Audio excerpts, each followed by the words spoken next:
The papyrus, putting on my table every month. I don't wanna be sad. Don't even try to hide it.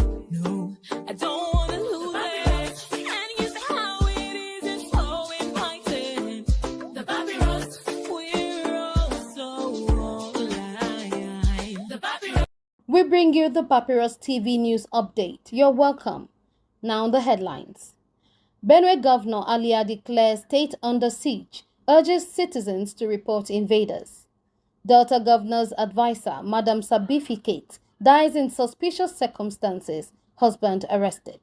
Tinubu returns from abroad amid criticism over absence during security crisis.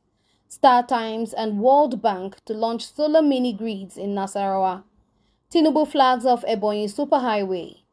Just rocked by fresh protests over incessant killings by suspected Fulani militants. FG moves to end power crisis with $23.2 billion universal electricity plan. The details. Governor Hyacinth Alia of Benue State has raised alarm over escalating insecurity in the state, declaring that Benue is under siege from armed invaders. Addressing worshippers at the Chapel of Grace within Government House, Makudi, after Easter Mass on Sunday, the governor implored citizens to report any suspicious activities to security agencies. Alia emphasized the communal role in tackling the crisis, saying, "If you hear something, say something." It will enable security agents to repel the invaders. The governor reiterated his earlier appeal for full federal assistance to combat the wave of violence, which has affected several communities across the state. Describing the attackers as having a face and a mission to occupy the land, Alia condemned the violence as an orchestrated attempt to displace indigenous populations. He warned politicians against exploiting the insecurity for personal or political gain, stating that mechanisms had been put in place to identify those sabotaging the state from within. Terrorism has no ethnicity or religion. Criminals are criminals, period, Alia asserted, pledging to do everything in his power to restore peace. He also called on citizens to pray for the victims of the recent attacks in Ukum and Logo local government areas, tying the message to the sacrificial spirit of Easter. In a rather dusty report, Mrs. Shimite Bello Love, popularly known as Madam Sabificate and special advisor to the Delta State Governor on Trade and Export, has died under mysterious circumstances on Easter Sunday, allegedly due to poisoning. Her husband, Pastor David Favor Love, has been arrested by the police amid strong suspicions from family members that he may have been involved in her death. According to family sources, Shimite was found foaming at the mouth and was rushed to St. Luke's Hospital, Asaba, where she was declared dead on arrival. Witnesses and relatives alleged that she had been isolated and controlled by her husband, who reportedly barred her from visiting loved ones and even transferred ownership of her properties to his name. She was a vibrant woman. Just a day before, she spoke to me about a meeting she attended. There was nothing wrong, a grieving relative said. Reports indicate the maid alerted Shimite's brother after she was locked in the house all day. Shimite was a prominent figure in Delta's development sector, having served as the executive secretary of the Delta Micro, Small and Medium Enterprises Development Agency under Governor Ifeanyi Okowa and later founding the Quintessential Group. The police are investigating the incident and her remains have been deposited in the mortuary.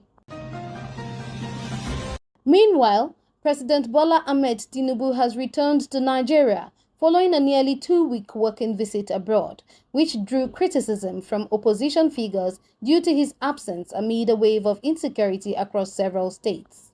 His special advisor on information and strategy, Bayo Ononuga, confirmed the president's return on Monday, April 21st, via a social media post. The presidency had previously assured Nigerians that Tinubu remained actively engaged while abroad, overseeing national affairs and directing security chiefs remotely. However, opposition leaders like Atiku Abubakar and Peter Obi accused the president of negligence, citing the killings of over 150 Nigerians in Plateau, Zamfara, Benue and Borno during his absence. Atiku labeled the trip as irresponsible, while Obi urged the president to return urgently, saying Nigeria needed hands-on leadership. In response, APC's publicity director, Bala Ibrahim, dismissed the notion of a leadership vacuum, asserting that Vice President Kashim Shettima had been representing the president effectively. Tinubu had departed Nigeria on April 2 for Paris, from where he traveled to London. According to Ononuga, the trip was intended for a mid-term performance review of his administration and was also scheduled to last 2 weeks. In another development, Chinese media and electronics giant StarTimes, in partnership with the World Bank, is set to launch a solar-powered mini-grid project in Nasarawa State as part of a broader plan to address Nigeria's electricity challenges. Governor Abdullahi Sule announced the initiative during a recent State Executive Council meeting in Lafia. Recognizing the impact of power shortages on television broadcasting, StarTimes is now diversifying into energy generation, with Nasarawa chosen as the pilot location. The first mini-grid is scheduled to be launched in May 2025. Governor Sule also disclosed that the state had invited President Bola Tinubu to inaugurate several completed projects, including the solar mini-grid, as part of the activities marking the second anniversary of the president's administration. Other projects include a new secretariat, road dualization, and underpass infrastructure in Lafia. The governor said vehicles for youth empowerment and state security had started arriving from China, promising that the administration was focused on both infrastructure and job creation through strategic partnerships. In other news, President Bola Ahmed Tinubu has officially flagged off the Ebonyi Superhighway, a landmark infrastructure project linking Ebonyi, Cross River, Benue, Nasarawa, and the Federal Capital Territory. Tinubu, represented by the Ebonyi State Governor Francis Nwifuru, assured Nigerians that the road would be completed on schedule and to high standards. Speaking at the ceremony, Governor Nwifuru described the superhighway as a historical project that would boost economic development across the southeast, south-south, and north-central regions. He hailed Tinubu's commitment to regional connectivity and praised the quality of contractors handling the job. Minister of Works, Senator David Umahi, emphasized that the highway was one of the 3 mega projects under the Renewed Hope agenda. He called on Ebonyi residents to remain united and support the administration's infrastructure push. This project will not only improve mobility, but will also uplift the standard of living and integrate Nigeria's diverse communities, said Nwifuru. Tinubu, through Nwifuru, reiterated his pledge to deliver impactful projects across Nigeria. Furthermore, tensions flared again in Jos Plateau State on Monday, April 21st, as hundreds of protesters, led by Christian leaders, took to the streets to denounce continued attacks on indigenous communities. The demonstrations followed a series of deadly assaults that have left over 100 people dead in Bokos and Bassa local government area in just 2 weeks. The protest, which began at the Farway Junction Community Road, brought traffic to a standstill and disrupted daily activities.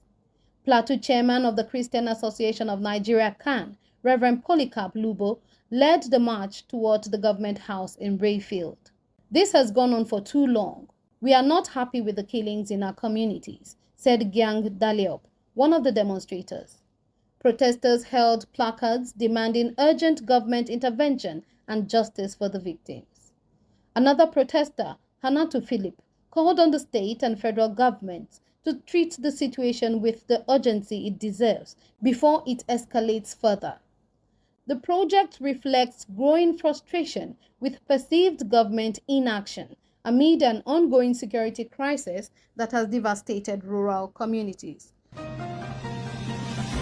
Conclusively, the federal government is seeking $23.2 billion in investments to provide electricity to 120 million Nigerians across 22 million households within 5 to 10 years.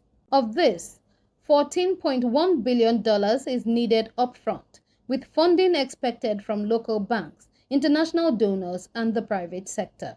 The plan includes $5.5 billion for grid expansion, $6.6 billion for mini-grids, and $11.1 billion for solar home systems.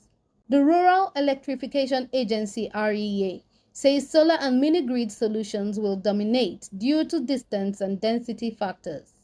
Banks like FCMB and Stanbic IBTC have already committed $100 million each. World Bank, AFDB, and JICA are also backing the plan. Despite Nigeria's poor electricity record, REA says rural mini-grids achieve a 95% payment rate and offer reliable power. REA is pushing for more flexibility in Nigeria's grid system and possibly expanding its mandate beyond rural areas to ensure wider electrification. The papyrus, put it on my table every month. I don't want